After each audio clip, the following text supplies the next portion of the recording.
this. Yeah. I messed up. Okay, there we go. I think you guys should be able to hear us now. So sorry about that. That was just terrible. Oh, so what did we say? You want to repeat it, or will it get on the? It doesn't matter. I think we could just start from scratch and pretend like I didn't totally just screw up all the audio. But today you've been on some extra energy today. What's going on with you? You've been kind of, I don't know if you've been kind of irritable, but you've been a little, you're up. You got energy or something. What's going on with you, boy? Yeah, I think I got up today and I just felt, sometimes you go to sleep and you just have a lot on your mind and you dream about it and then you wake up and you just feel like, okay, I'm ready to go, and I think I felt like today was one of my ready to go days, one of my high energy days. You're kind of scrummaging around. Yeah. I've been working with a client for. Yeah, what are you doing? I know. What's going on today? Look, okay, take a deep breath. Wait.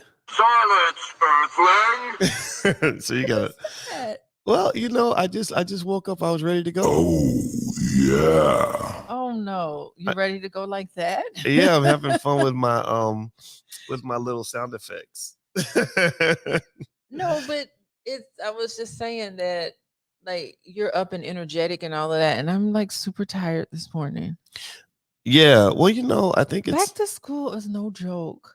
No, it's not. My divorce. What are you doing? Put the phone down. Okay. Let's just talk. Let's relax. Here, give me your hand. Okay. Let's relax. And now we're not on our pillows. I would love to be on my pillow right now, but we have important things to talk about today.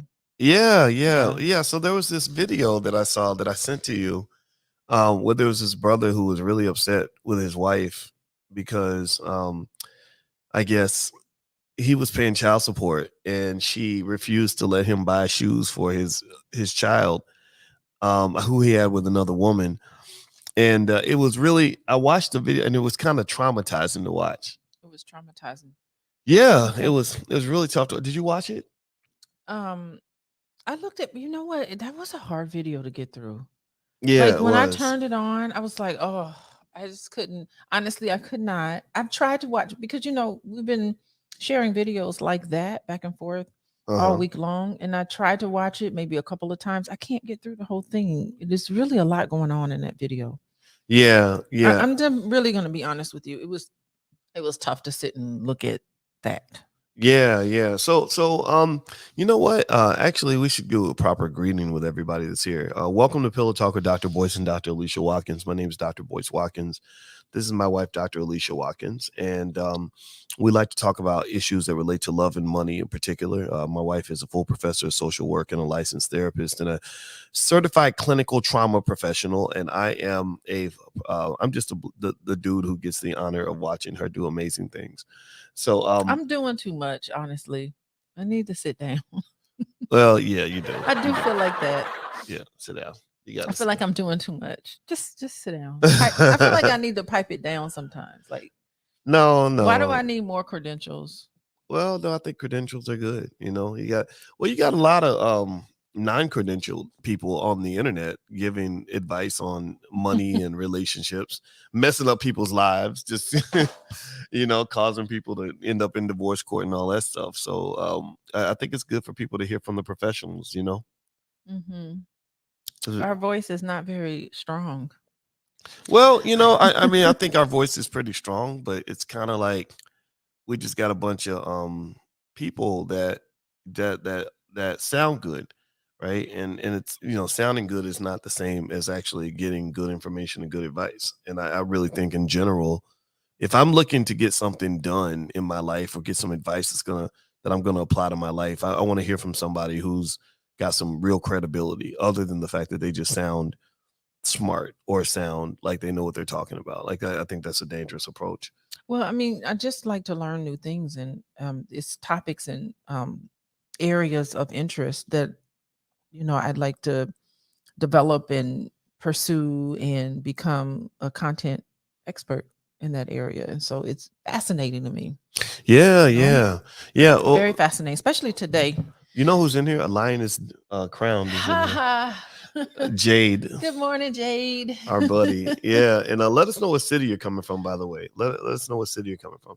All right. So let's go ahead and just play this video because I think I've been It's tough to, I'm be honest. subconsciously delaying it. Yeah, it's because just Boyce, you were like, be sure to watch the video. Be sure to watch the video. I'm like, okay, I've watched it already. I'm gonna watch it again, but I had to turn it off mid video. It was tough. It was kind of jarring, you know.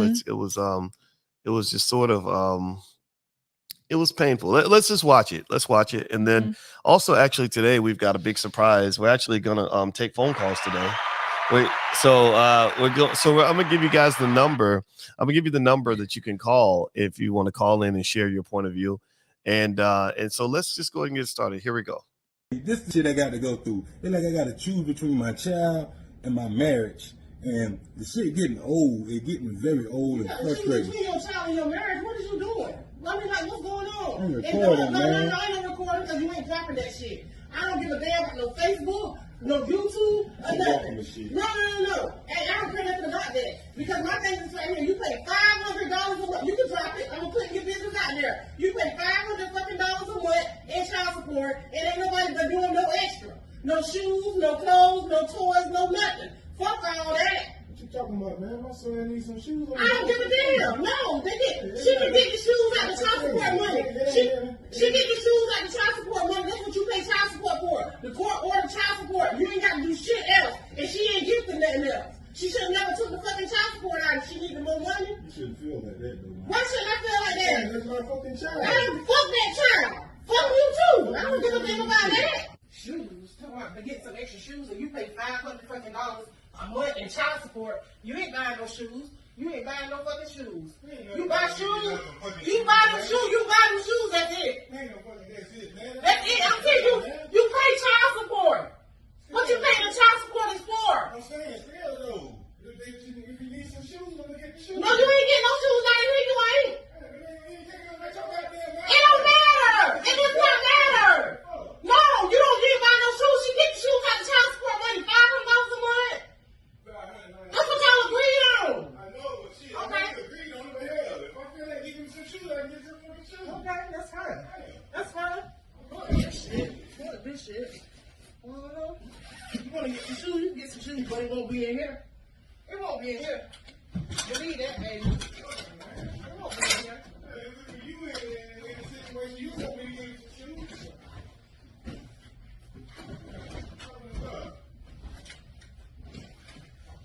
What the fuck is you doing? Get your ass up out of here. Get your ass up out of here. That's what I'm doing. I'm getting your ass. You want to buy some shoes? You want to buy some shoes? It won't be in here. I'm getting you up out of here. Get you up out of here. Man, man. No, Oh, what's that, man? Look, ain't no put no. No, you want to get shoes? You want to get shoes? Really?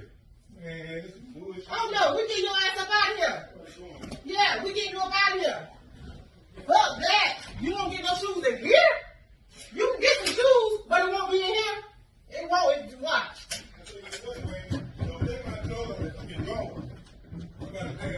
Here. Over some fucking shoes, man. Over some shoes. Yeah, that's right.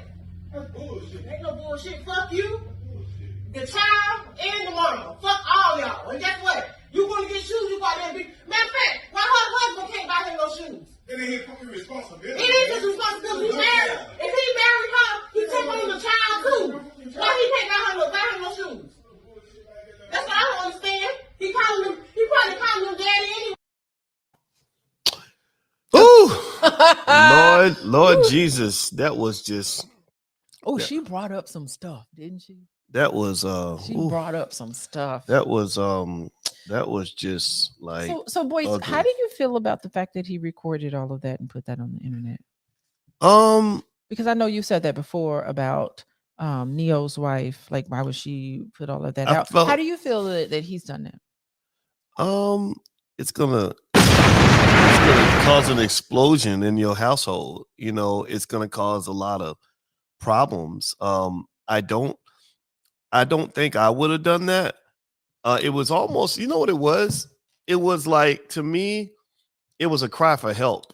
It was like an abused man who's basically saying, I need somebody to just hear me because my wife is not hearing me.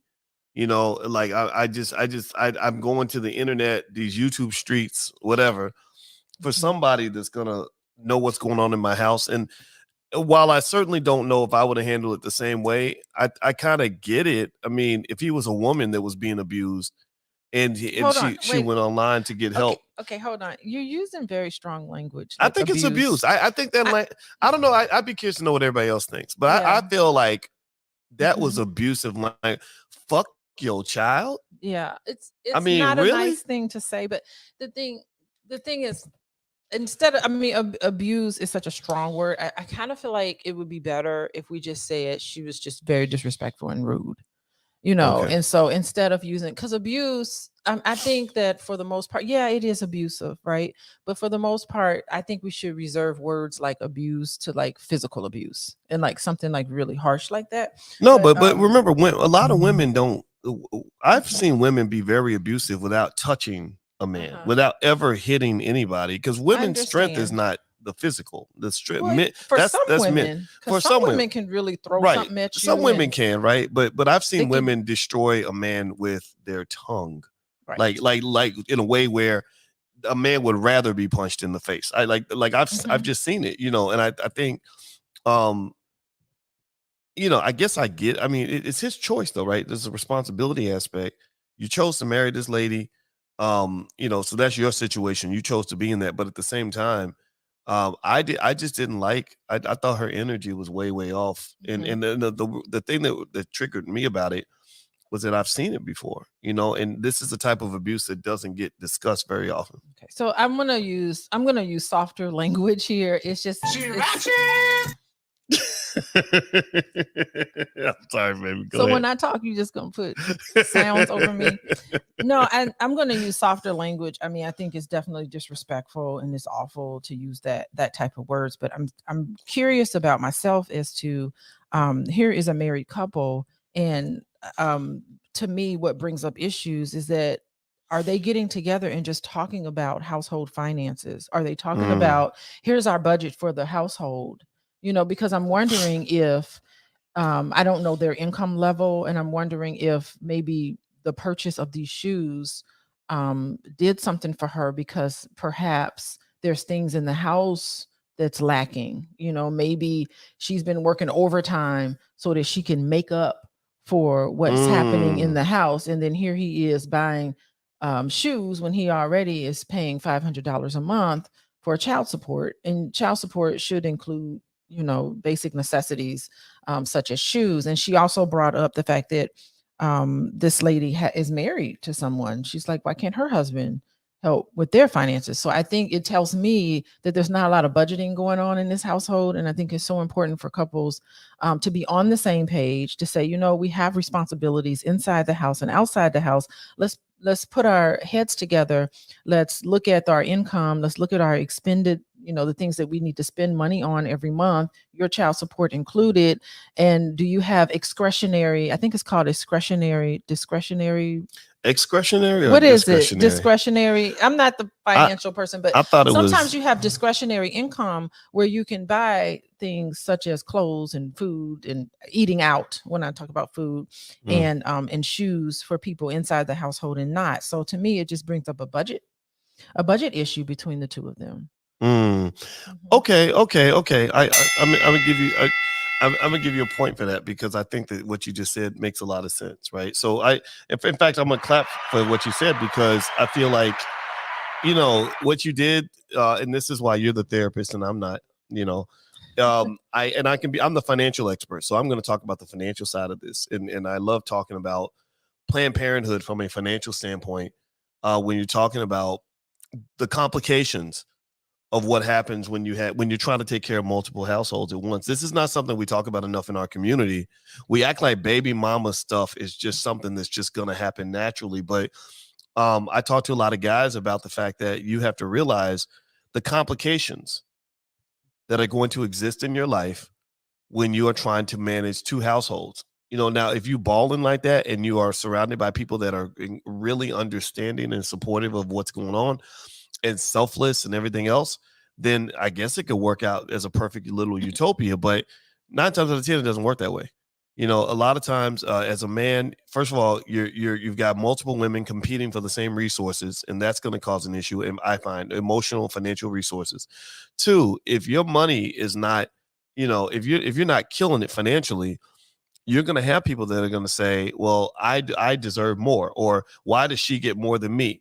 And I think that's a lot of stress for men. And I would encourage men to think about that, because if you don't, then you end up in situations like this guy where he's literally in an impossible situation. Okay, I was just gonna say his situation is not impossible. You don't think? I think It's not impossible. Okay, well, tell me. Okay, typical. educate me on why it's not an impossible. I feel like it is, but go please. It is share not. that. It is not an impossible situation, because I think that you have to live within your means, and you have to be open and honest about what you can do and what you cannot do. With the pressure, it's boundaries. You know, it's saying, you know, I will buy in what I was talking about, you know, conflict between two people in terms of money, especially married individuals in terms of money, is very common. And so you sit down and you talk about it, but you have to come to the table being willing to compromise and being flexible.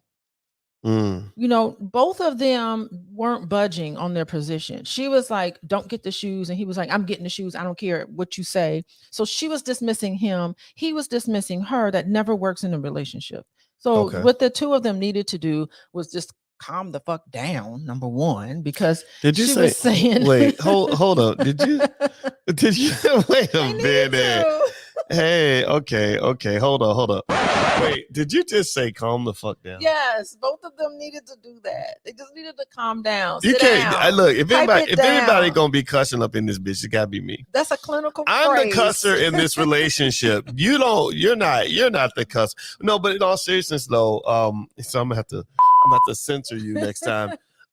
Yeah, but you know, I think so what you're saying, it sounds like, is that communication can solve a lot of these problems. I personally looked at it like, holy crap, this is tough for this dude. He's trying to do right by his son, get his son some damn shoes.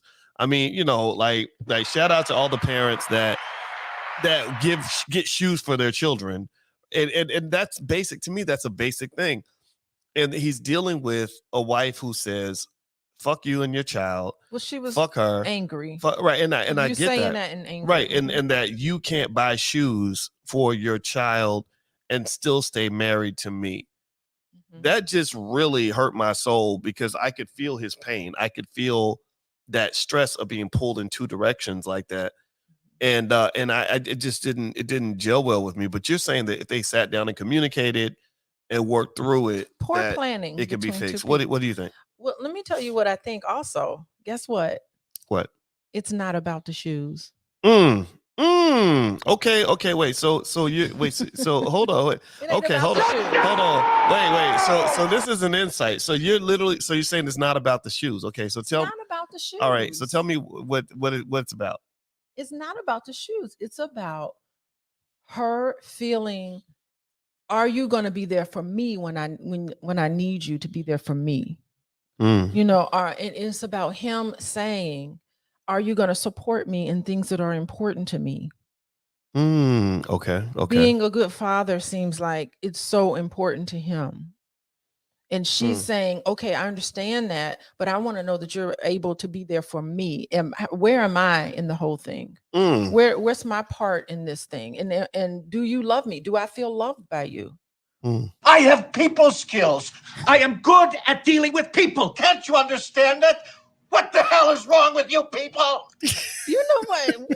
Who gave you this? I'm like a kid at a candy store. I'm just having fun today. I'm trying to stay focused and get back to work, you slacker. So well, in all seriousness, okay. So you know, I think that's an insightful point you made, and I'm kidding when I say I don't. That it seems to be only about the shoes, because you're right. It's never just about the shoes, right? It's like the shoes are indicative and metaphorical for something deeper that's happening. And you're right. When I heard her voice, as much as it jarred me, you know, and heard the screaming and what she was saying, I really heard a lot of pain. I heard a lot of you always talk about trauma, and I think everybody should clap for Dr. Alicia, because she just became a certified clinical trauma professional. So I personally learned a lot from you telling me what you were learning as you were going through your trauma certification. And one of the things that I picked up when you were talking to me about trauma and how it affects us, particularly our people, is that, you know, a lot of it's that it can affect us in ways that we don't even see. I saw trauma kind of coming out of her when she was almost sort of like self-destructing. Like it was almost like when you're saying fuck you, fuck your child, fuck her, fuck all of y'all. I'm almost right. I see that as a hurt person who's saying I'm isolating myself from everything and everybody. I'm willing to burn the whole house down because this has just upset me to a point where I just don't give a damn. I'm not trying to save or preserve anything. I want to burn. I've become the Joker. I just want to watch the world burn. That's what I was getting from that. What do you think? Oh, absolutely. For her, and also for him too. You know, what is he going through? You know, you talked about being pulled in a bunch of different directions. I can't imagine how stressful that is, you know, for him. And we don't know their situation, but yeah, it seems like both of them have probably some issues, and both of them were triggered, because usually when you're triggered, there is a connection between something. This situation in the present is reminding you, and it's not conscious, it's usually unconscious, but it's reminding you of something that's happened before, like where maybe he was impacted by somebody letting him down, or maybe he let somebody down in some way and he's like, I can't do this, I've got to come through. Or maybe he had a father that didn't come through for him, and maybe it's important for him to make sure that he's able to come through for his child because he's identifying with the child. We don't know this, that's real. but it's both of them coming together. And that's the reason why you have to sit down when you're calm and be able to say, hey, I noticed you got really worked up. What did this situation remind you of? And then when two people, especially married couple, can sit down and have that kind of conversation where you're revealing and talking about things from your past that is impacting your current relationship, you can grow closer together. This couple, it is possible. I don't think it's impossible. They can have a nice, calm conversation where they can apologize for saying some of the things that they shouldn't have said, and then they could plan, and they could use this as an opportunity to say, you know what, we failed as a couple. That's what they need to say, because we did not get our shit together. We didn't get this tells us that this is a signal to us that we need to sit down and talk about how we're going to run our household. And when a couple sits down and they talk about how they run their household, you don't have conflict like this. I think it's like, no, ma'am, we don't have it in our budget this month, but we'll have it in our budget next month, because this month we're buying somebody else a pair of shoes. You just next on the list, you know, but it's not overextending yourself, and definitely not dismissing each other as a partner. I mean, we talked about it before. Your spouse is your number one person. That should be your number one cheerleader.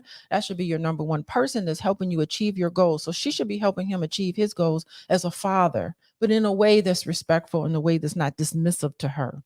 I think that's so positive. I really like that a lot. And I'm just going to tell you the truth. I don't really believe. I just don't see that type of enlightenment from the way they were engaged in that discussion. It almost seems to me like they would need support and assistance in doing that, right? Like a mediator who went to school and got all the degrees like you did, who could help them work through that. Because, you know, I think when you're just sitting in the middle of all that trauma, it just seems so difficult to sit back and have that conversation that you're talking about, right? With all that understanding. Have it when you're mad. Right. Well, that's definitely one thing I learned, is that when you're mad, you're supposed to walk away, kind of detach. And that even happens in the stock market. A lot of people don't know that, but they have what they call circuit breakers in the stock market. Whenever a stock price moves too much and people start reacting emotionally and they overreact, they either push the price up too high or they push it down too low. That circuit breaker kicks in, and the circuit breaker says, okay, let's stop. You can't trade on this stock until you calm the fuck down. Yes. And then you come back later after you kind of cooled down and thought through all the information and, you know, process it in a logical way. So even in the stock market, people don't know this, but it's very emotion is tied into just the mechanics of the market and how people invest. Now, do me a favor, everybody, hit the thumbs up button, thumbs up, share, subscribe. I want to remind everybody that you're listening to Pillow Talk with Dr. Boyce and Dr. Alicia Watkins. My name is Dr. Boyce Watkins, and this is my wife, Dr. Alicia Watkins. And if you'd like to subscribe, you can go to BoyceandAliciaTV.com. That's where you can subscribe to the channel. Or if you go to BoyceandAlicia.com without the TV part, you can actually get a free copy of my book, Financial Lovemaking. You can also get a lot of information from Dr. Alicia on how to have healthier relationships. You can get on her nationwide, worldwide database of Black people, Black singles who like to get together, and she's a matchmaker. And also, you can learn more about what she does at coachingwithdralicia.com. Now, here's what I wanted to experiment with. Y'all saw earlier, I did an experiment, and it was absolutely I totally messed up. I totally messed up the audio this morning. I'm doing my best, I promise y'all. But self-destruct sequence activated. But that's going to be me. I'm sort of getting used to the equipment. But one thing I want to test out today, and you guys get to be the first ones to jump in, is we actually decided we wanted to take calls. So we actually have the ability to take calls on the show now. I think that's a big deal. Clap for us. Clap for us. We doing it big. We making things happen, or trying to. And so here's the number. Actually, the number is 815-414-6509. So if you'd like to call in and make a quick statement, we just only ask that you make it short, so we ain't got to like cut you off, because we might have to do that. And if you go too long, but if you have something quick you'd like to say or a question you'd like to ask, then we are available at that number. The number's on the screen. Just don't make us have to interrupt you. Shut up. Because I would hate to have to have to hit that button. Shut up. To let somebody else talk. So the number's 815-414-6509. You can call in and give us your thoughts. So we were talking about this couple who's arguing over child support. Basically, the husband pays $500 a month in child support. The wife feels like that's reason to say that he can't buy shoes for the child, which that takes us down a whole nother road in terms of that whole concept of Planned Parenthood. I was telling you earlier that when you talk about making a plan for your life, when you talk about making a plan for your finances, making a plan for your family, having kids in multiple households, I just don't think is a winning strategy economically. It's rare. It's very rare that I meet a guy who's got 4 babies mamas who's doing well financially. Most guys I know, they got 3-4 babies mamas, are struggling. What do you mean struggling?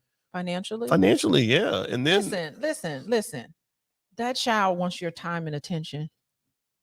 I was watching, you know what movie I was watching this movie yesterday. It just came on. It just came on, I want to say Netflix. Mm-hmm. It is you were in there, you came in there, and you saw me watching it in my office. It's a movie on Netflix with Jamie Foxx. Oh, Day Shift.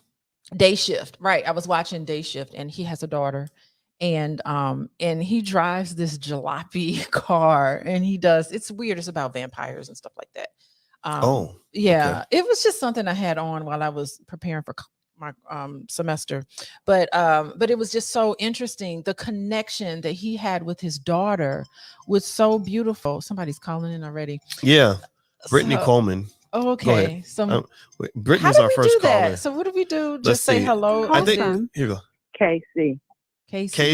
She said her name is Casey. Press 1. To send a voicemail, press 2. How do I press 1? Hold on. Wait, press 1 to accept? I know. Hold on. There we go.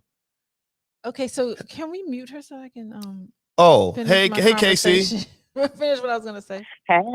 Hey. So Alicia had a point she wanted to finish making. We can make it with Casey on the phone. Okay, we'll make it with Casey. Okay, so the thing is, somebody else is calling. I know.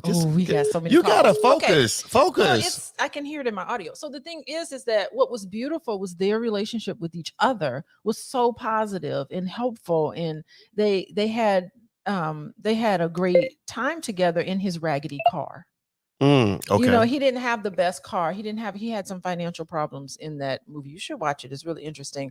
But the thing is that their connection with each other was super positive and super supportive. And aside from the financial issues he was going through, what's important, what she was looking at is who's my father as a person and how do we get along? And that's what lots of children see. They don't really care about that. They don't care about no $500 on those shoes or none of that. Yeah, well, it's really up to care us about to the care about the connection. things that they don't care about, because we know money does matter. But let's Yeah, but children see don't want to be let's see what ignored. Casey has to say. Casey, how you doing? Oh wait, I'm wonderful this morning. How are you both? Doing very well. I'm messing up all the technology today. That's so, but I appreciate you hanging out with us. She's our first call in. Yes, she is. Yeah, our first one. You're the So first this one is ever. inaugural. Yeah. Well, you know what, Doctor? You making Black Dr. History, Boyce, girl. All right, that's good. I saw you, Dr. Boyce, in West Hollywood or North. I think it was North Hollywood years ago. My husband and I came up to see you. Oh, I can't even remember how long ago it was, but it was a wonderful meeting. And dang, Dr. Alicia, you are just beautiful. I mean, just your spirit is beautiful, and you breaking this down. You breaking it down for us because, you know, our relationships need so much healing that it is just like, it's got to happen. And I'm so just glad that you guys are taking the time to, you know, address these issues and look at us as a people, as people who have values and representing that. And then, you know, you are just all over it with Black love. So I just wanted to call in and say thank you. I'm actually out walking, but well, thank you. Thank you. I'm so grateful for you guys, and I follow and I share. And we appreciate it. Did you have a question real quick? Nope. I just wanted to just give y'all a shout out. There we go. All right. Well, we love you too, Casey. Thank you. That's the perfect. All right. So Casey should get clapped for. Casey's the first person to ever call into the show.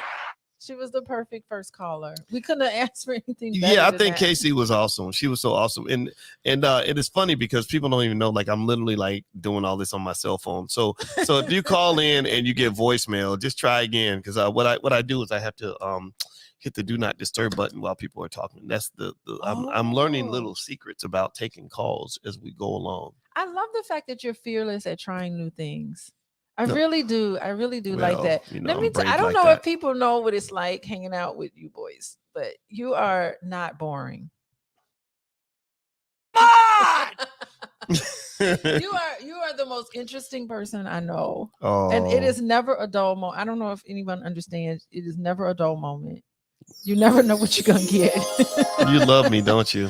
I do. You're delightful. Well, I appreciate and adorable. It. Oh, we got another. Wait, no, this is an 800 number. I don't know. Maybe that's somebody calling them. No, I don't think so. You know what? We need Michael Holling is calling. He's not. We need like a producer to filter the calls. No, I'm the producer. Here we go. Michael, how you doing, man? I'm doing all right, Dr. Boyce. How you doing? Doing good, brother. Are you in Macon, Georgia? Yes, sir. Oh, Macon. Is that where King Randall lives? Is he in Macon? Or Albany? He's in Albany. Albany. Yeah, he in Albany. I heard about that, brother. Yeah, King Randall's doing great. He's got the preparatory academy. We made a donation. They're raising them Black boys. But how you doing, man? What's on your mind, brother?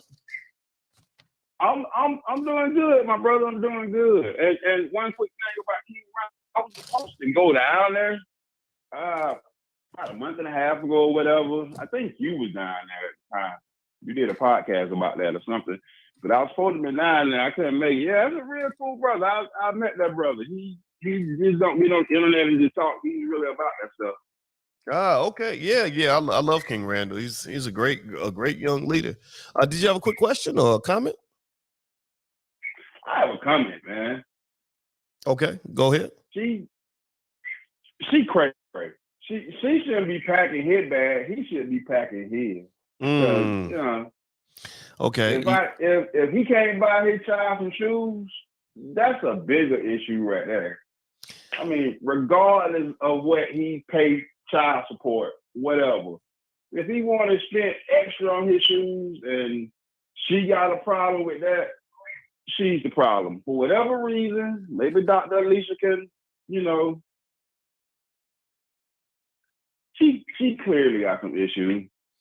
Yeah, I think that's an excellent point. And And so thank you for calling in, brother. I appreciate it. So let me ask you, Alicia.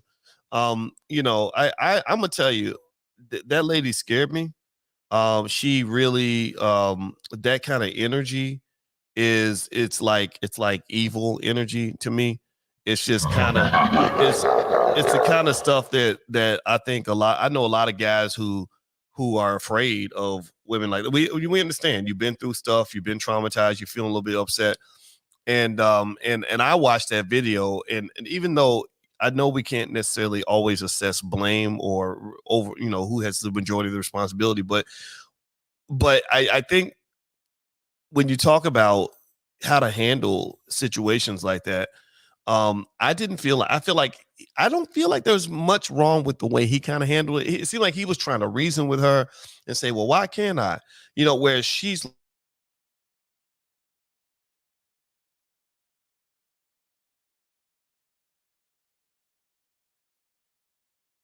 there's responsibility. You chose to marry that lady.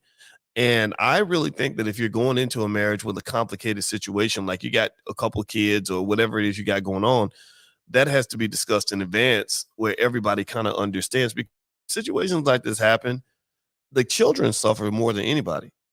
What do you think? Okay, first of all, I just want to say, as a therapist, it's just not my place to judge. Like, I'm not going to sit here and call that lady evil or say very terrible things about a Black woman. You know, I'm just not going to do that. Even about a Black man, I'm not going to be judgmental.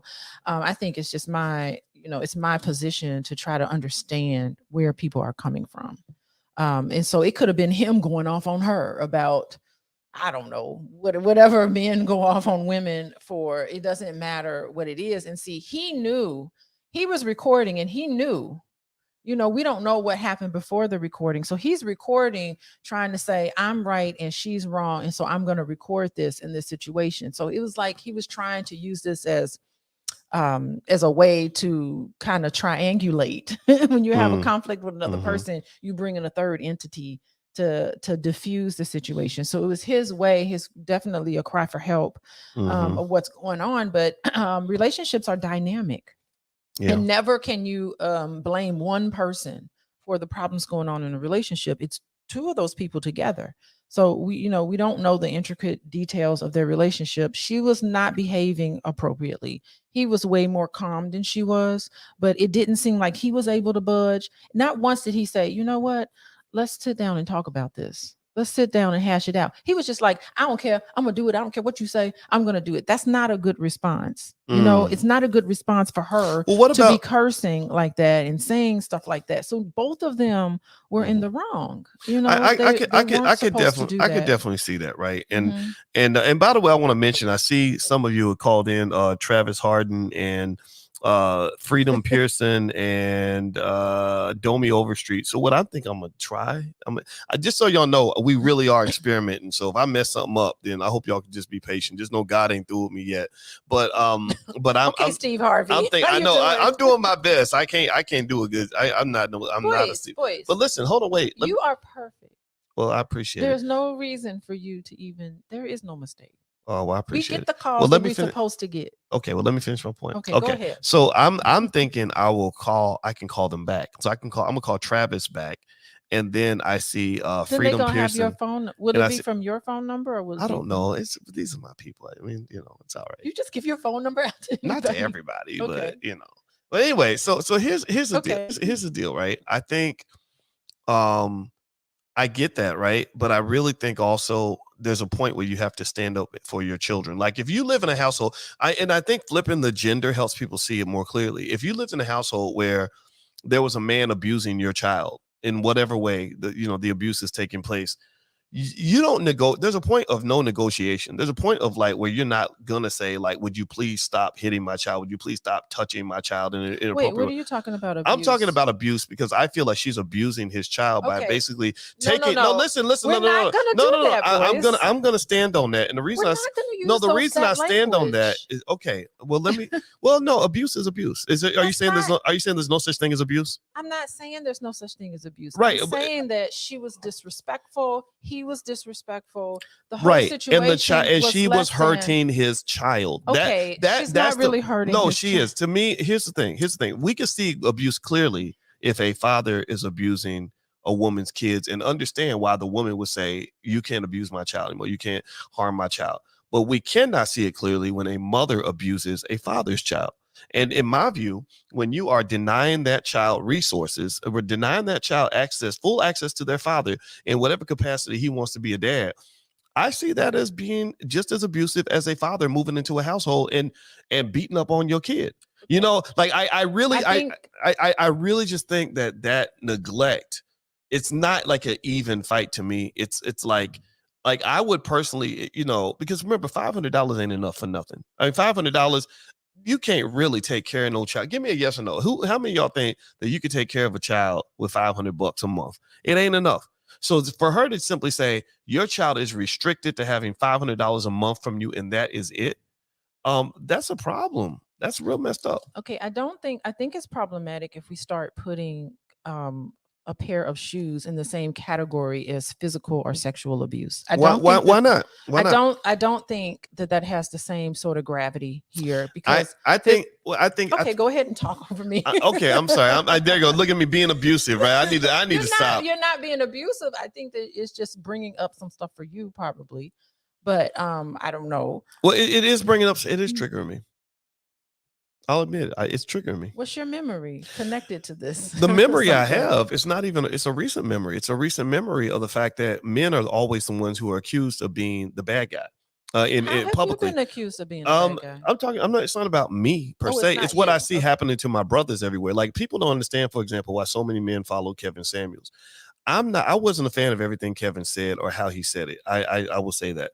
But a lot of men feel like they don't get heard. They feel like whenever something goes wrong, we can blame men, but we never hold women accountable for some of the terrible things that some of these women do in relationships. It's because masculine abuse is different from feminine abuse. I believe women. I'm sorry. Go ahead. That is so okay. I don't know what you're talking about, masculine abuse and feminine abuse. The thing is that putting your hands on somebody and beating a child, and or even crossing boundaries of I don't know, sexual abuse of a child. These are trigger words for people. So, I just wanted to be cognizant of that. That is something that it doesn't matter the gender, that's very heavy. And that's I'll say this. Go ahead. Go ahead. We're having a gender war right now. When I was 12, if I had a choice between getting punched in the face once a week or having my father taken away from me to the point where I had no access to him at all, financially or otherwise, I would rather get punched in the face once a week. Yeah, I could tolerate that, but losing my dad would have been an impossible thing. So when that woman is taking that child's father away and saying your daddy can't buy you nothing except $500 worth of stuff, I think that's wrong. I really do. Okay, so I don't know if this lady was particularly taking the father away. Like, she didn't say you can't have contact with your child. I didn't hear her say you can't spend time with your child. I just heard her say we've already given them $500 this month. Maybe what she needed to say, we don't have it in the budget right now for an expensive pair of shoes. Maybe it was expensive to her. Maybe there's other children to consider. And I think in blended families, you definitely need to make sure everybody gets shoes, and or no one gets shoes, because you don't want one child to be higher up than another child. So you want children to feel like they're important. So I'm not certain. Like, I just kind of want to bring it down to something a little more even keel. When you talk about abuse like that, being punched in the face is terrible for a child to go through. And that is something that is devastating. And, maybe not having a pair of shoes this particular month, maybe she could have shoes the next month, or maybe, back to school shopping is not included in child support, by the way. What do you say? Back to school shop. Oh, that's there's noises happening. Okay. Sorry, go ahead. You know, this makes me feel like you're not listening to what I'm saying. I promise you I'm listening. Stuff. I promise you I'm listening. People are calling in. I was trying to figure out a silent way for me to. It is not silent. Really? Did I'm messing up. Oh, Lord Jesus. I'm messing it up. Y'all pray for me. Well, hey, so okay. So I hear your point of view. I get it, and I hear it, and I respect it. I can't, I can't say, I can say that when I just kind of saw this happening, while I certainly feel like we have to be thoughtful about the situations that we put ourselves into, I really, like, for example, I don't think a woman should ever marry a man who doesn't accept her children and understand what that means, that the children have a father or two outside of the house. You're going to have to deal with that. You can't walk in and act like that, that should all be eliminated. I think the same thing is true with mothers. If you marry a man that has a child outside the relationship, you're not getting 100% of a man. You're getting a piece of man, and you're going to have to share that man a little bit with the people who already have a stake in his resources, et cetera. So personally, I think if that's not comfortable for you, then don't do it. Right. Yeah. So love is not enough, of course. And love is essential. But I think, again, I've talked about how it's important as a couple that the two of you are on the same page with things. And the two of you have to listen to each other, and you have to come up with terms. Even if it's a contract, you have to come up with terms that are comfortable for the both of you. And part of that is going to take time. It's going to take effort. If you start getting frustrated, you walk away from the table, but you are committed to the relationship and committed to the marriage. You come back to the table and you say, this is where we need to compromise. This is where we need to be flexible with each other, because if there's fragments, if there is dismissal of each other's opinions and thoughts, if there's dismissal, then the relationship is going to be very stressful, and it's going to be high argument, lots of argument, high conflict in that relationship. So it's not impossible, though. It's not impossible. And I think families like this can be just as functional and just as healthy and just as life sustaining in all of those wonderful things that marriage has the potential to deliver for two individuals that are committed to each other in this way. All right. Well, I do agree. I think it's a great point you made. So, by the way, you listen to Pillow Talk with Dr. Boyce and Dr. Alicia Watkins. My name is Dr. Boyce Watkins, and this is my wife, Dr. Alicia Watkins. If you'd like to learn more about what Alicia does, she's a licensed therapist and a full professor of social work. You can visit coachingwithdralicia.com. Everybody, if you could, please hit the thumbs up button. Thumbs up, share, subscribe. So we're talking about I think generally about boundaries and sharing resources in blended families and the challenges that can come from that.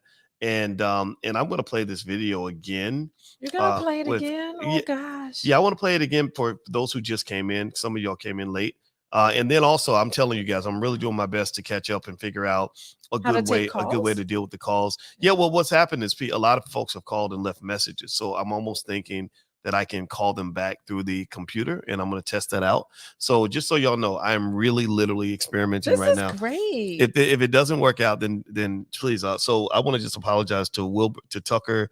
Is it Tucker Wilbert and Freedom Pearson and Domi Overstreet who've called in. I want to get you in here.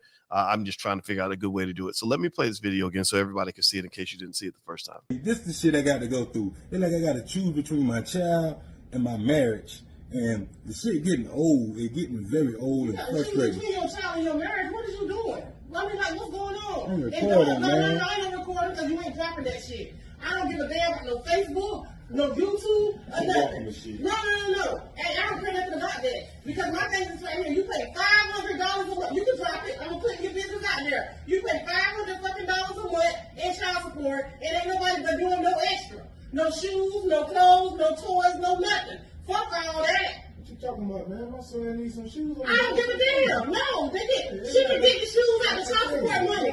She get the shoes out of child support money. That's what you pay child support for. The court ordered child support. You ain't got to do shit else. And she ain't gifting nothing else. She should have never took the fucking child support out if she needed more money. You shouldn't feel like that, though. Why shouldn't I feel like that? That's my fucking child. I don't fuck that child. Fuck you shoes. I don't give a damn about that. Shoes. Come on, to get some extra shoes, and you pay $500 fucking a month in child support. You ain't buying no shoes. You ain't buying no fucking shoes. You buy shoes. You buy them shoes. You buy them shoes. That's it. That's it. I'm telling you. You pay child support. What you paying the child support is for? I'm saying, still though. If you need some shoes, I'm gonna get the shoes. No, you ain't getting no shoes out of here. You ain't. It don't matter. It does not matter. No, you don't get buy no shoes. She get the shoes out of child support money, $500 a month. That's what y'all agreed on. I know, but shit, okay. I agreed on it, but hell, if I feel like getting some shoes, I can get some fucking shoes. Okay, that's fine. That's fine. Fuck this shit. You want to get some shoes, you can get some shoes, but it won't be in here. It won't be in here. Believe that, baby. It won't be in here. You in a situation, you want me to get some shoes?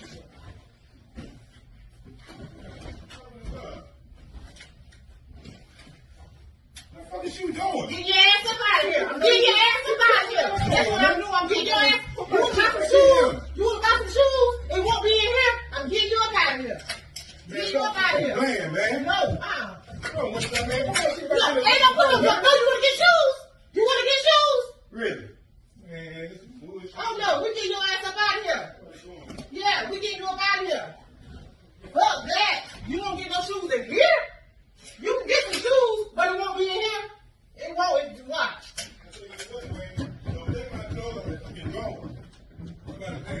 Yeah. You got tripping over some fucking shoes, man? Over some shoes. Yeah, that's right. That's bullshit. Ain't no bullshit. Fuck you, the child, and the mama. Fuck all y'all. And guess what? You want to get shoes, you got that big. Matter of fact, why her husband can't buy him no shoes? It ain't his fucking responsibility. It is his responsibility. He married. If he married her, he take on the child too. Why he can't buy him no shoes? That's what I don't understand. Okay, so enough of that traumatic video. I think it's a real argument. It's a real argument. Yeah, there's so much there to pick apart. And one thing that I observed was she said, why can't she's got a husband, why can't he buy where's the shoes? Contribution? So she's bringing up stuff like why maybe she feels like he's being taken advantage of in some aspect, and maybe he feels like, well, she's got a whole household over there and she's married and has moved on, with a husband. What is, where's his responsibilities there? I honestly, like, stepfathers don't really have a responsibility for the stepchildren. I mean, not legally, not a legal responsibility. I guess the two biological parents are responsible, but she brings up some interesting points. Well, what bothers me about this in general is I feel like it reflects something that we either lost as a community or maybe we never had it in some families. I don't know, but the selflessness that is necessary to make a family work. I don't believe anything's ever going to be 50-50 or equal across the board. It's like a basketball team. When you think about the Chicago Bulls with Michael Jordan always had to carry more than his share of the load of the team. And he just accepted that role. And because if he just said, look, everybody else is only scoring 10 points a game, I'm only going to score 10 points a game, then the team wouldn't have won. But instead he said, okay, if I got to score 30 or 40, I'm going to find a way to do that because I have the capacity to carry the load. I can do that. And I feel like when you talk about a family is a team. And there are some people who can carry more of the emotional or financial load than others. Like in our family, I know that I make more money than most people, most people in our collective. So I'm okay with carrying more of the financial load. Also, I have a lot of good coping mechanisms to deal with emotional challenges or stress because of the work I do. I deal with 1,000 different people, tons of situations, all that. So sometimes there are situations where I might say, they should be really carrying more of the load, but I'm gonna carry this because I can do it. And I really, and black women know this too, because I've seen black women carry the load for their family. Sometimes, in a way that's not healthy, but in some ways in a way that just, reflects the fact that they want the family to succeed. They want to make sure the baby gets a new pair of shoes. They want to make sure everybody's okay, everybody's fed, everybody's good, right? So I kind of think in this situation, what really sucks to me is all the adults. This child has 4 adults in his life, his 2 parents in the household and the 2 parents that are arguing in this video. And all 4 of them are basically not coming forward to get this baby a pair of shoes. Like the father in the household has said, for whatever reason, I don't want to buy the shoes. That's his dad's responsibility. The dad is saying, I want to get the shoes, but my wife won't let me. The wife is saying, fuck you, fuck your child. I'm not getting no shoes. And his mama is saying either I can't afford the shoes or it's your daddy's job to get the shoes. So what's happened here, and I've seen this happen in corporations, I've seen this happen in companies and organizations where there's no clear accountability. The whole company fails or the whole team fails because everybody's pointing the finger at everybody else and nothing's actually getting done. That's what I was seeing here. You know, I've seen this happen. I remember I had an event one time in Brooklyn and something crazy and terrible happened. And I was so frustrated because everybody on the team was pointing fingers at everybody else. And I remember I just said to the whole team, I said, look, serving the customer is everybody's job. Even if it ain't your job, it's your job if it ain't getting done. And because we got to make sure we achieve this very important goal that's going to keep our team going. And if everybody is constantly passing the ball onto everybody else and saying, well, I'm not going to do that, I'm not going to do that, then the team can never win. And I just hate that. It drives me crazy. You cannot win as a unit, as a team, as a family, as an organization, if everybody feels like they only have to do their share and they refuse to go outside that boundary. That's my 2 cents. Yeah. So as you're talking, I'm just being reminded of, by the way, I have a class on this. a class on. I have a class. You're so smart. That you can purchase. I have workbooks you can purchase that actually teach parents and co-parenting and blended families and all of you all on best practices in terms of how to manage your household, the household of the non-custodial parents, how you all can get together and get on the same page, because it shouldn't be surprised that Johnny needs some shoes. That's telling me that the adults in the life of this child is not getting together, not communicating properly, not planning properly. It shouldn't be a surprise. You should know when your feet grow and you need to have shoes, you know, for the baby. So it's not only, it's his fault too, and her fault, and the mama's fault, and even the stepdad's fault. You know, it shouldn't be a surprise. Yes. It should be where these adults can sit down, all 4 of them, if it has to be, can sit down and plan for the care of a child or children in the household. So because it shouldn't be on one person, perhaps it shouldn't just be on this man to provide everything for all these multiple households, because what happens is that all this resentment builds up, which this is what we've seen in this recording. So if you go to Coaching with Dr. Alicia, you can get a course on drama-free families. And there's a workbook included, and there's videos and exercises and everything that will help you to be able to plan how your family operates and how to communicate with the non-custodial parent. And if you're the non-custodial parent, you know, how are you going to communicate so that you can do what's best for the child? Who, you're right, who often suffers. I like that answer a lot. I think that's really good. You know, do what's best for the child. Yeah. And I think that's what disgusts me the most is, I think a lot of people don't realize that being in a blended family, you know, where you've got, you know, maybe, a child born out of wedlock or whatever, you know, it's a team sport. It requires everybody to coordinate. We have a blended family, and we got our 3 kids in the house, and I have to coordinate with the father. And I'm so blessed and fortunate to be able to deal with people that understand that. You know, the kid's father, he gets it. Me and him talk. We even talk, and sometimes we talk and we don't even tell you we talk. Yeah, you because know? wait, by the way, what's going on? I like the guy. I like the guy, and we understand, because we're both men, that taking care of the children is more important than feeding our own ego. Okay. And so we're not gonna let nothing get in the way of that. We're not gonna let I mean, think about this. I mean, he was married to you and I'm married to you. So, that all the ego stuff, I love talking to the guy because we put that to the side and say, no, none of that's going to get in the way of us doing our damn job. And so, I think, and then you got to throw in Big Mama, your mother, and all. So it's a nice feeling to know that we've all agreed that the children are more important than whatever little petty issue we have. And, and I feel so bad for children who aren't born in that environment because they got to sit there at 8 years old and watch all kinds of chaos. The adults, the people that are supposed to provide stability for you are the most unstable people you've ever seen, acting like children themselves.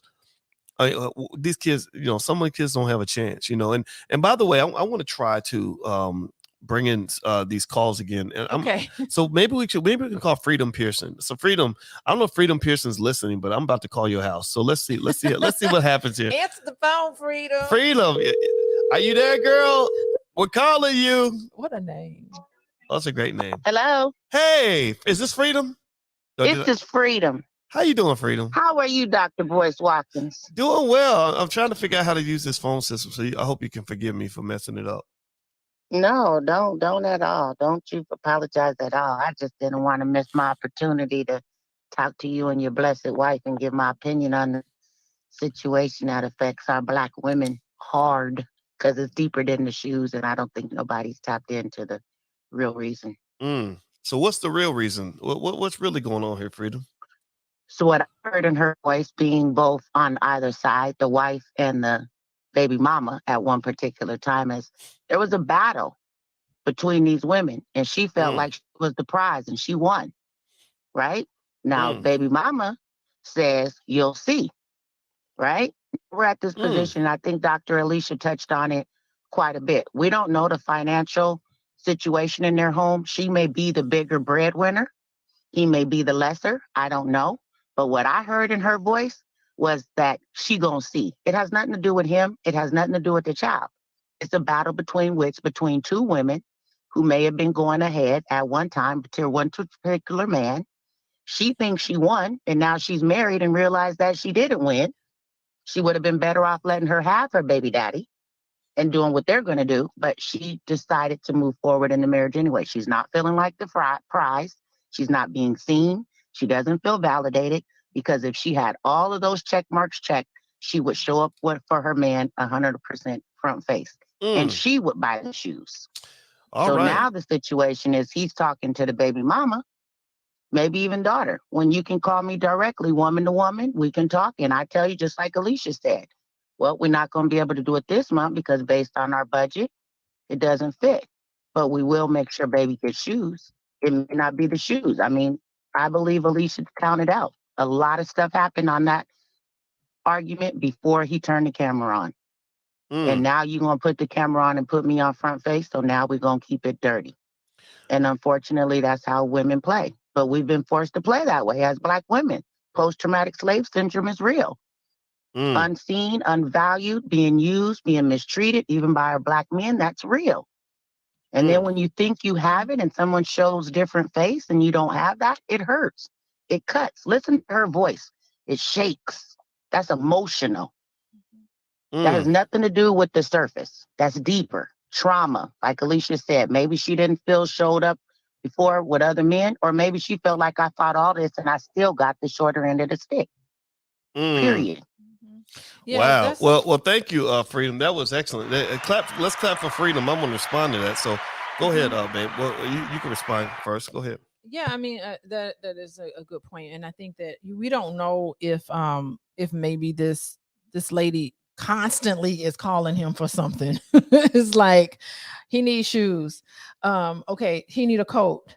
Okay, it's all of these surprises happening in their relationship. And so this wife has to deal with this mom that's constantly calling all day long, asking for stuff on top of the child support that he's giving, that's taking away from whatever they've planned as a couple. Because, you don't know, sometimes baby mamas can be vindictive sometimes, they could be hurting too. I don't want to call them vindictive because that's judgmental, but they could be hurting.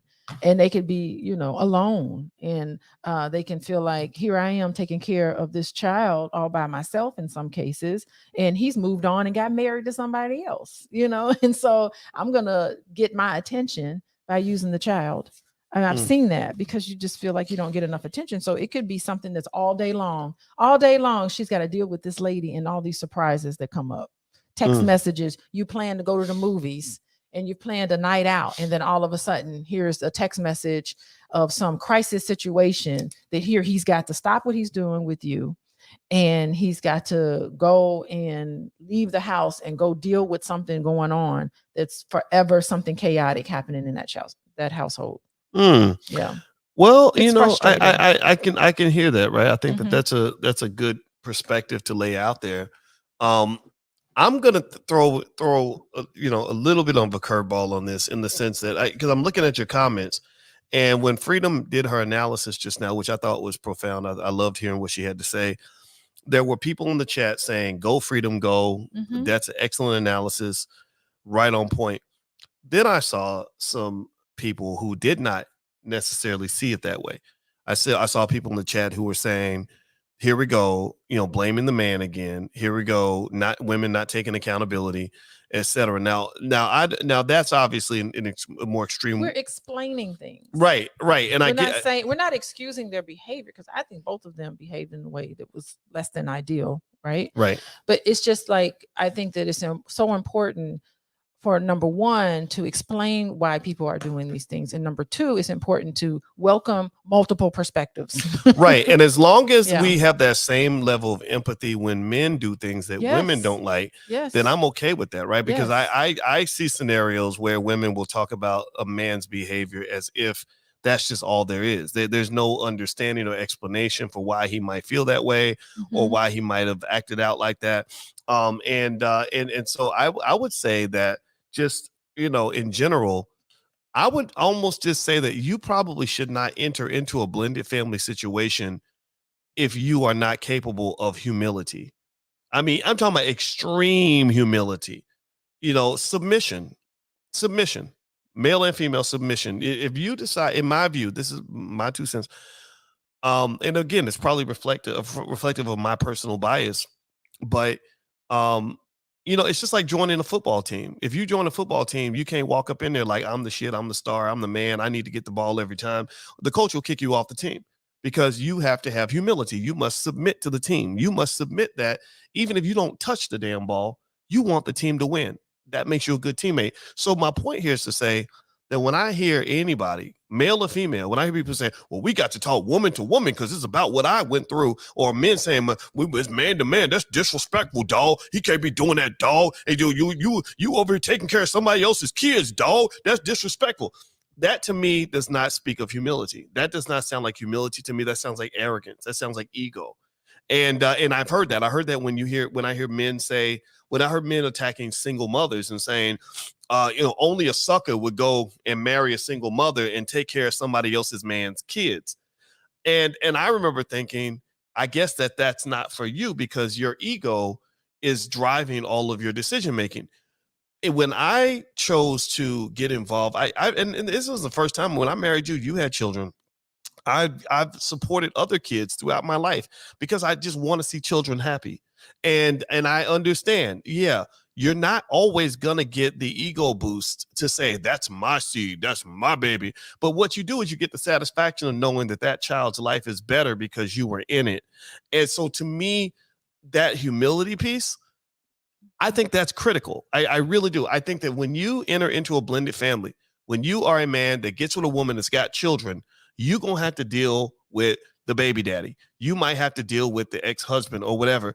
And you can't be running around here chest thumping and being territorial all the time, because that's only going to cause chaos. It's going to cause pain. It's going to cause discomfort. So just stay out of the situation. Yeah, you know, it shouldn't be any surprises. Right. So I think right. So I see it as a developmental thing. If you are still so undeveloped that you need everything to feed your ego, and you need to feel like you're always winning and in control, and you can't look at the bigger picture and say, okay, even if I'm losing, even if I feel like even if I had to take a couple hits, the children are good. The children, you know, like, yeah, it sucks. But in order for a football team to even win, there has to be a coach and it has to be another coach. So I'm talking about families as a football team. There has to be two people at the head of this family on the same page and whatever it takes, because if there is no game plan and you have all of these catastrophes and surprises coming up, the team players are confused.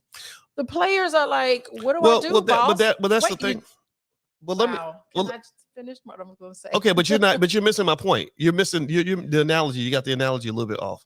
When I think of the team, I'm thinking everybody in the families on the team, including the parents. The coach would be somebody outside the team, like a therapist, who can come in and tell people what to do.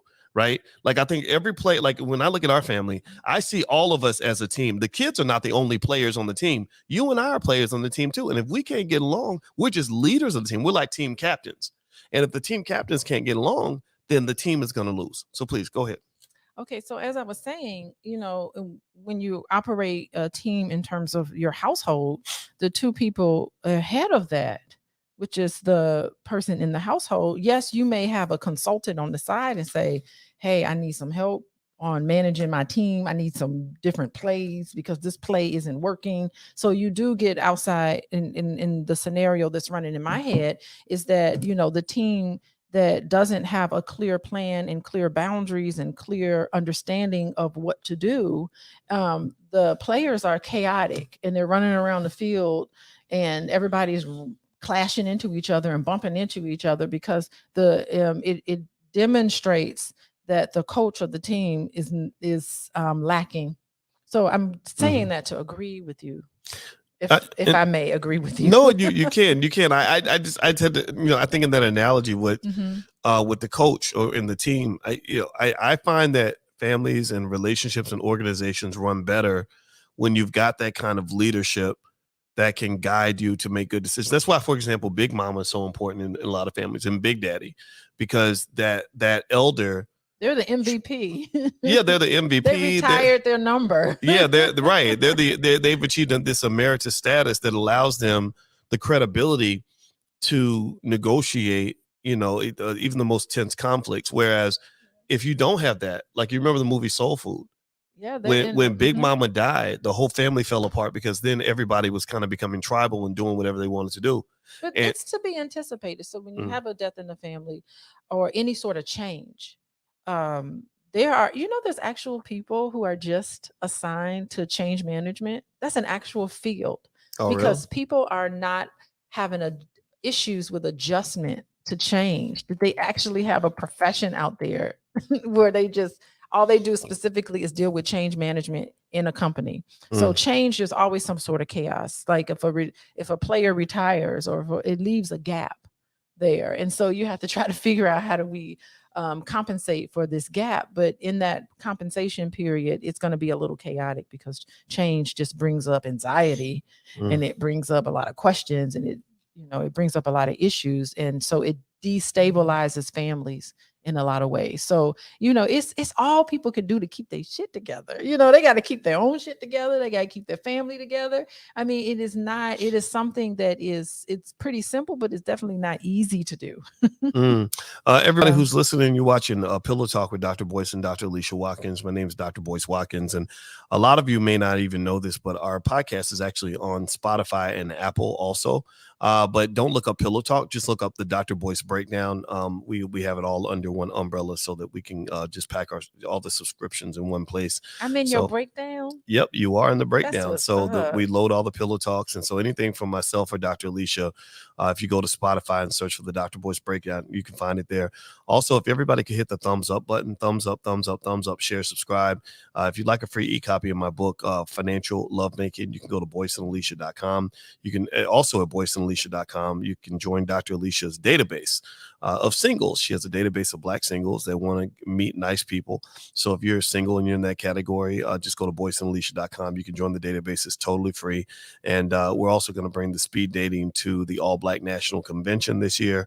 And if you haven't looked into the All Black National Convention, you really should. You can learn more at boycewatkins.com. It's going to be October 28th through the 30th in Charlotte, North Carolina. And it's an amazing family reunion of intelligent Black people who want to build for the community and who want to love each other and support each other, and it's pretty awesome. So so feel free to join us at the convention this year. It's going to be really great. All right, so let me so let's jump in and what I'm gonna do is I'm gonna we're keeping it going, Boyce. That's what's up. Yeah, let's make another phone call. Let's call back somebody here. And everybody who didn't get through, just know I'm still working on the phone system. So each time I'll try to get a little bit better. And also, you heard in the beginning where the audio wasn't quite working. Just know I'm getting used to the equipment. So be patient with us if that happens. Give us like 2 minutes before you hang up. People are patient with us. Yeah, they're graceful. Well, I love them, and they love us, and it works out really well. And I want to call Travis Harden. Travis is in Minneapolis. Travis has called us twice. Oh, so let me call Travis. Travis, I don't know if you're listening, man, but I'm about to give you a call, brother. So hopefully Travis will answer the phone. Let's see. Let's call Travis.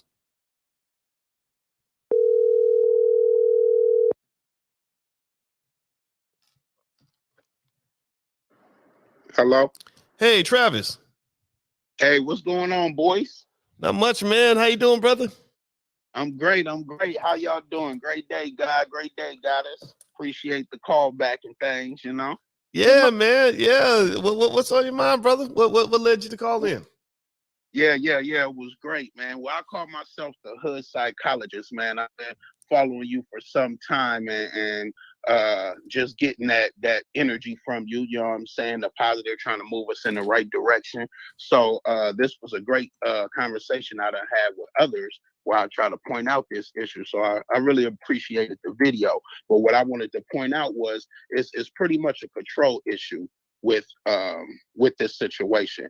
I feel that the lady just want to control the guy, you know what I'm saying? And like I be trying to tell people, I pretty much say it got to be a leader and a follower. You understand what I'm saying? Like a man's job, I feel, is to see what his woman focus is, but what she want to do, what her program is, and incorporate that into his program.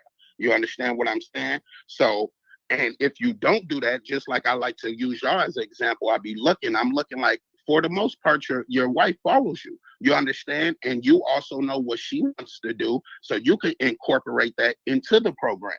You understand what I'm saying? So I just tell people, like, you either gonna follow my program or you're gonna follow your own program, but I'm not gonna support your program because I don't want to bump heads. I feel that was just a situation where it's two leaders, you know, and it got to the point, and I don't even feel it was a financial issue. That was the funny part, because they never brought up the finance. You know what I'm saying? She never said, oh, we got other things we need to do. She just said, no, you're not going to do that. You know what I'm saying? Because you already done that. So that was opinion. Okay. And I got phrase I put out there that I always tell female, and I wanted to share that also. And that is, I want a woman who chest pokes out naturally, not a woman who pokes her chest out at me.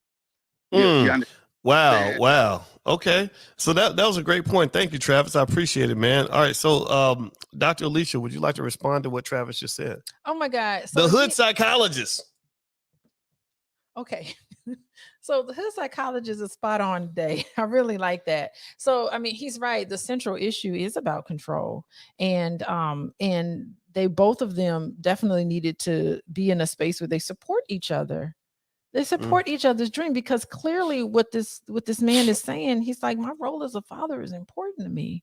And she should be doing everything in her power to understand that and to contribute to his role as a father, so that he can walk around feeling good about himself, because he's being the best husband he can be, the best father he can be, you know, just the best person. And that's so important in terms of when you're raising children and they can look back on their childhood experience and say, my dad was there for me, you know. And so so that's very important, to support each other, and whatever her dreams are, you know, he should be supporting her in her dreams, you know, at one point, hopefully when they calm down, because I bet you any money they still together. Yeah, you They say still that. together. You say that because you have a theory on that the couples that argue like The that, couples that that argue and fight like that and go off like that, they gonna be together. They don't separate. You know, she was packing his stuff up, but she wasn't really packing it up. You know, soon as that video was off, they was probably having sex and they were they were making up. However, they make up. They were. they was getting it in. You know, the couples who scare me are the couples that say we don't have no problems. Okay. We don't have conflict. We don't have fights. It tells me they're sweeping stuff under the rug, and those are type of relationships that don't last. Okay. They're roommates because they've stopped working on things. Interesting. But the fact that I think both of them in the heat of the argument brought up some really good points. And I'm sure after a while, when they digest them and they can calm down, you know, I would hope that they would figure out a way to come together because they're married. Okay. You know, and how awful is it for someone to record you at your lowest moment when you're all triggered and saying stuff that you don't mean? They don't mean that. She didn't mean what she said. Fuck you and fuck your kids and fuck all that. She don't mean that. Okay. So you think that it was just sort of overreaction? She's frustrated. She's frustrated and she feels mad. I'm not saying what she said was okay. Right. Because that was wrong. You know, absolutely wrong. She was just speaking out of frustration. Okay. So let me ask you this. So what about the fact that, you know, that some things you say you can't take back, you know, and I think that, I get it. Like, I think that she was emotional and she just felt the need to just let it all out.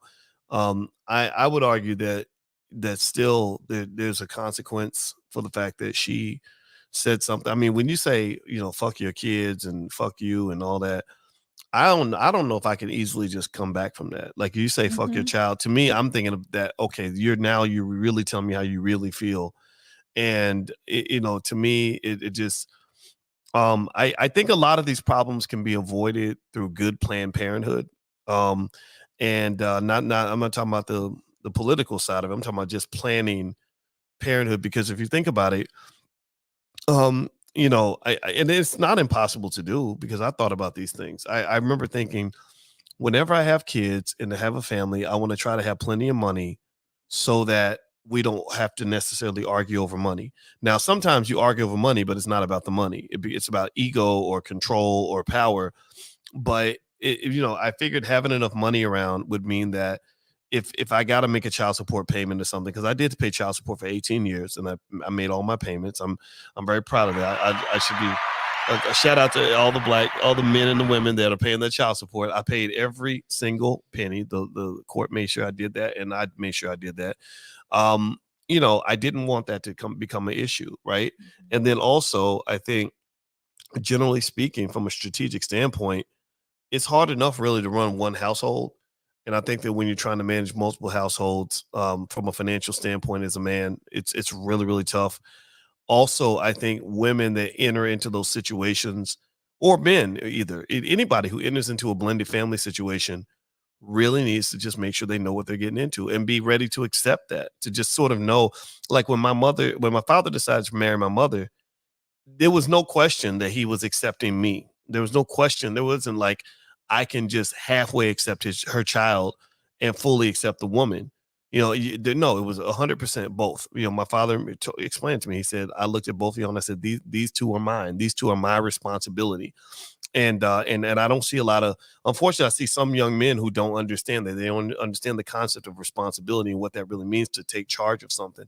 But then also, I think that the same thing is true with a woman who gets with a man that has kids and he loves those kids. Well, if you love that man, you got to love his children. You can't say, I love you, but fuck your kids. Like, that's a terrible, you know, that's just that. I don't know about this poor guy, but that would turn me off immediately. Like, I would just leave that situation, because you shouldn't put, I know that they say you should put in the marriage, you put your spouse above the kids and everything else. But to me, there's a boundary for that. If it gets to the point where choosing that marriage or that relationship means you're going to harm your kids irreparably, I'm going to choose my children every time. Okay, so I mean, I think it's really interesting because the things that you say when you're all heated, that's why I was saying both of them need to calm down, is because the name calling and the terrible things that people say to each other that's very hurtful can build up resentment. And I think traumatized individuals, people who are carrying around a lot of trauma, do get triggered a lot, and they do end up jumping out of who they are. Because I think when you're in that state of being triggered, I do think that you're saying you say and do things that you really mean, but I would say it differently. I would say that when you're in that heated sort of moment, you say and do things that you really don't mean. It's not you talking, it's the trauma talking. And this is the reason why traumatized people, if you don't deal with some of your issues, that's why they have a lot of broken relationships. Because after a while, somebody wake up. Did y'all hear that? Traumatized Black people? I think everybody listening, if you really want to do that self-work, my wife told me about something called the ACEs scale, Adverse Childhood Experiences Test. I suggest everybody go take that test to see where you are on the ACEs scale, because that trauma, it does pop up. And, and I know you just became a certified clinical trauma professional, and I want to acknowledge that. I'm clapping for that. I clap for my wife. I cheer for my wife when she accomplishes something, because I am high on the ACEs scale. I'm your little traumatized, what do you call a guinea pig? Yeah, I get to be the little guinea pig, and we talk about trauma, and I have to process it in the midst of the trauma I experienced. And I really think that generally speaking, if we want to have healthy relationships with people, you have to do that work. When I would think about, it's interesting because my trauma was kind of conflicted, where on one hand, I had a lot of, emotional challenges that came from the things I went through as a kid, which weren't fair, but a lot of Black people go through stuff when they're young. But then also it's like it got kind of managed in an awkward way, because I had this other very unique experience of having, traveled around the world and, met a lot of people and dealt with a lot of situations that actually, I think, strengthened my ability to cope with a lot of situations. I can adjust to a lot. I'm serious. When you're out here like this, like I'm out here every day, I'm talking to 1 million people a week, going around the country, meeting people constantly, good and bad and in between. It gives you a lot of coping ability. I can adjust to a lot of different situations because of just that experience of being like internet famous. It does mean you're just built different. You see things different. You can process conversations differently and all that. So on one hand, it helped me overcome the limitations that might have been created by my trauma. Like, for example, extreme, what's the word? Extreme introversion, right? I have extreme introversion, but I know how to be the perfect extrovert if I need to be. Oh, yeah. So, and that's just a coping mechanism, because I can't do what I do and be introverted all the time, right? No, so introverted, that's not what introverted means. The thing is that having good social skills doesn't depend on whether you're an introvert or an extrovert. Having good social skills is reflective of the people in your household having good social skills and being able to model that for you. Right. So people who don't have good social skills, there's extroverts with terrible social skills and introverts with excellent social skills. The thing with introvert and extrovert is that being around people for a long time and interacting people, does it fill you up and make you all excited, or does it exhaust you? And so when you're totally exhausted by overextending yourself with conversations and so forth, interacting with people, and you just need to have some time to decompress, and you're like, I just really, really, really need this. That tells me that you're an introvert. Yeah. And I do agree with that. And I think that what I guess the point I was making on that was that I found that there's a value in being very intentional and deliberate about overcoming whatever deficiencies you have. So one of the things I had to do because of what I do is I had to confront the areas that, like I'd be a different person if I hadn't gone through everything I've gone through the last 10, 15 years. Being somewhat public requires you to adjust to a lot of things. And I would encourage everybody else, what I would say is that whether you're traumatized or not, or you have weaknesses and deficiencies, I would encourage people to be very intentional about overcoming whatever deficiencies you feel like you have. Like, don't just accept it. Like, if you don't like talking to people, don't just say, well, I don't talk to people very well. Learn how to talk to people. You know, if you don't network very well, well, don't just say, well, I don't know how to network. I don't network with nobody. No, there's books on networking. Learn how to network. If you're a pessimist and you feel negative all the time, well, there are videos you can watch and trainings you can get on how to be more optimistic. Like, I just really am a believer in being intentional about your life and who you are, instead of just saying, well, this is just how I am, and this is just what I went through, and this is what made me into what I am. Oh my God. Can I just say, I just want to say that you have grown so much. I think as a husband, I just want to say as a husband, you've really grown. Like, she loves me, y'all. You ain't Loves me. You ain't what you used to be. And I think, this is why I'm such a proponent for relationships and for trying to seek out that special person so that you can grow in this way. And that's how I see you, Boyce. I really do see you as an evolving person who has been able to adjust in very interesting situations. You've been placed in the middle of unique situations and you thrive. I think that's beautiful. I love you too. I love you too. Thank you, baby. Yeah. Well, okay. So let's sort of close the loop on this then. By the way, you're watching Pillow Talk with Dr. Boyce and Dr. Alicia Watkins. My name is Dr. Boyce Watkins. And if you'd like to follow us more directly, you can go to boyceandalicia.com. Alicia is a licensed therapist. She sees couples on a regular basis. If you'd like to learn more about what she does, you can go to coachingwithdralicia.com. All right, so let's finish up here. So my big conclusion, my big takeaway from that crazy video that we watched earlier is number one, I think humility is big in relationships. I think especially blended families, when you're talking about putting the kids first and putting the family first, that means you can't always put yourself first. That's what I believe. Yeah, you put the marriage first, right? Or you. I say you first. put the family first, and family includes marriage and children, right? Yeah, all of that. Right, and you're right. So that's the first thing. Second thing I would say is, you got to think about the economic side of managing a family. So this is one of the reasons why I encourage all Black men to raise your sons and yourselves to really learn how to make money. So because at the end of the day, I think you are expected to be a breadwinner. And I think that if you are